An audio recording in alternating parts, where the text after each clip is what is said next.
Assalamualaikum warahmatullahi wabarakatuh. Kembali lagi kepada kelompok kami, yaitu kelompok berapa ya? Aku nggak tahu kelompok berapa. Ya, anggota kelompoknya yaitu adalah Dwi Prihatini, Maya Vita Rosida, Muhammad Rehan Ramadan, dan saya sendiri. Siapa saya? Saya juga tidak tahu siapa saya. Kelompok kami akan membahas tentang materi alih kode campur kode. Yuk, biar nggak kelamaan, langsung aja dilihat videonya. Alih kode dan campur kode, keduanya merupakan gejala kebahasan yang lazim ditemui di masyarakat dengan kontak bahasanya. Alih kode dan campur kode sering terjadi karena lebih dari penduduk masyarakat di dunia ini adalah masyarakat bilingual, yang dimana mereka menggunakan dua bahasa atau lebih dalam komunikasinya sehari-hari. Alih kode didefinisikan sebagai gejala peralihan pemakaian bahasa dari bahasa satu ke bahasa yang lain karena perubahan situasi. Alih kode juga bisa dikatakan sebagai peristiwa pergantian bahasa atau perubahan ragam bahasa dari ragam bahasa santai ke ragam bahasa formal, begitupun sebaliknya. Jadi apabila ada seorang penutur yang mula-mula menggunakan bahasa A, kemudian ia beralih ke bahasa yang B. Nah, disinilah terjadinya perubahan bahasa atau peralihan bahasa yang disebut dengan alih kode. Penyebab dari terjadinya alih kode itu yaitu yang pertama yang pasti perubahan situasi, karena di sini para ahli juga berpendapat bahwa perubahan situasi menyebabkan terjadinya alih kode. Yaitu yang kedua, perubahan keformalan dan kehadiran mitra tutur baru dan pergantian topik pembicaraan. Saya akan menjelaskan tentang contoh alih kode, yang dimana alih kode ini terjadi karena situasi yang mengharuskan satu bahasa kemudian menggunakan bahasa yang lain, dan ini biasanya bagi orang yang mempunyai bilingual atau lebih dari satu bahasa kemampuan berbahasanya. Nah, baik, kita lanjut, langsung kita lihat contohnya. Tadi tuh bener dah kesel banget pokoknya deh si Fulana tuh ya. Dia tuh ngadu ke mama. Ngadu kenapa emang? Bila gue tilaro dia. Kenapa kalau gue tilaro dia?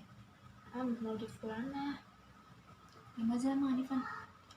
Hanifan, anak kan anak al-ab jawalah. Cuma ya tanzurila ini anak al-ab jawalah. Cuma ya tatakala mau umun ida anak al-ab jawalah kadalik. Cuma ya takala mau umun umi bamayang talab jawalah daiman kulal waqt kadalik. Oh, kadalik. Kalian ngomongin aku ya? Kok pakai bahasa Arab sih? Enggak. Biar aku nggak tahu kan? Enggak tuh. Kita lagi belajar bahasa Arab, ya kan? Iya. Iya. Bohong ya? Enggak, kita emang lagi belajar bahasa Arab. Oh. Iya. Kan udah tuh tadi ya, udah kita lihat salah satu contoh dari alih kode. Nah, jadi dimana dari video yang tadi itu bahwa karena datangnya si Fulanah yang dia itu nggak ngerti bahasa Arab, jadi dua orang itu langsung berubah dari bahasa Indonesia langsung pindah ke bahasa Arab.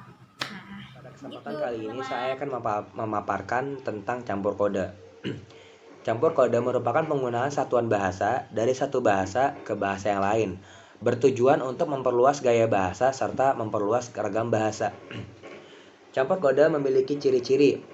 Yang pertama, campur kode tidak dituntut oleh situasi dan konteks pembicaraan seperti dalam gejala alih kode, tetapi tergantung kepada pembicaraan atau tergantung kepada fungsi bahasa tersebut.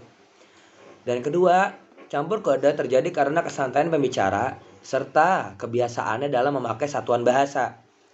Yang ketiga, campur kode pada umumnya terjadi dalam situasi yang tidak resmi atau situasi informal. Yang terakhir, Unsur bahasa sisipan dalam peristiwa campur kode tidak lagi mendukung fungsi bahasa secara mandiri, tetapi sudah menyatu dengan bahasa yang sudah disisipkan. Contoh daripada campur kode dalam suatu kalimat yaitu Ahmad berkata, "Aduh, saya ta'ab jiddan dikarenakan semalam saya begadang." Dalam konteks kalimat tersebut telah terjadi campur kode dari bahasa Indonesia ke bahasa Arab. Kata ta'ab jiddan merupakan kalimat bahasa Arab yang artinya capek sekali. Dan dalam peristiwa ini si Ahmad telah memakai peristiwa campur kode yang dimana penggunaan satuan bahasa dari satu bahasa ke bahasa lain. Bahasa yang telah dicampur oleh si Ahmad dari bahasa Indonesia ke bahasa Arab. Oke, bismillahirrahmanirrahim. Melanjutkan materi sebelumnya mengenai jenis-jenis campur kode. Jenis-jenis campur kode itu terbagi menjadi 3. Yang pertama ada campur kode luar, yaitu outer kode missing. Pengertian outer kode missing itu adalah campuran bahasa dalam pembicaraan menggunakan bahasa asing. Semisal pemakaian bahasa Arab, pemakaian bahasa Inggris, dan pemakaian bahasa Jepang dan selainnya. Contohnya ketika kita sering mendengar orang berbicara dalam bahasa Indonesia namun disisipkan dengan bahasa asing, seperti BTW mau kemana atau by the way mau kemana gitu. Kemudian yang kedua itu ada campur kode ke dalam, yaitu inner kode missing.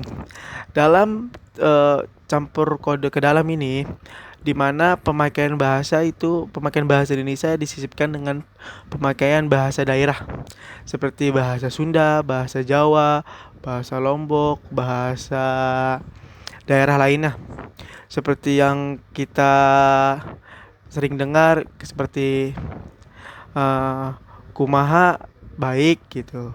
Itu penyisipan bahasa campur kode ke dalam. Itu penyisipan bahasa Sunda. Kemudian yang terakhir itu ada campur kode campuran. Campur kode campuran ini dimana menggabungkan antara ada outer kode missing dan inner kode missing. Campur kode campuran ini yaitu pemakaian bahasa Indonesia namun menyisipkan antara dua komponen tadi, antara outer kode missing dan inner kode missing. Mungkin lanjut ke pembahasan selanjutnya, ada penyebab terjadinya campur kode. Yang pertama, penyebab tercampurnya kode itu ada faktor peran. Faktor peran ini mungkin terjadi karena dari diri sang penutur tersebut, bagaimana dia mengolah kata atau menutur kata yang disampaikan. Kemudian ada faktor ragam. Faktor ragam ini kemungkinan sang penutur sangat erat kepada daerahnya, sehingga dalam pemakaian bahasa mungkin masih ada penyisipan bahasa inner kode missing atau bahasa daerah, atau sebaliknya ada outer kode missing. Kemudian yang ketiga ada faktor keinginan. Faktor keinginan ini ditentukan dari keinginan diri sang penutur, bagaimana dia ingin menyisipkan bahasa asing atau bahasa daerah ketika ia berbicara. Dia juga melihat lawan bicaranya juga, apakah dia menggunakan outer kode missing atau inner kode missing. Kemudian yang keempat ada faktor penutur. Faktor penutur ini terjadi kepada diri seorang penutur.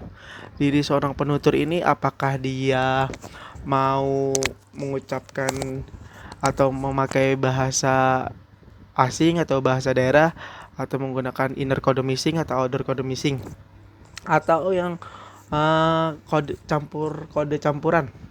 Kemudian yang terakhir kita melangkah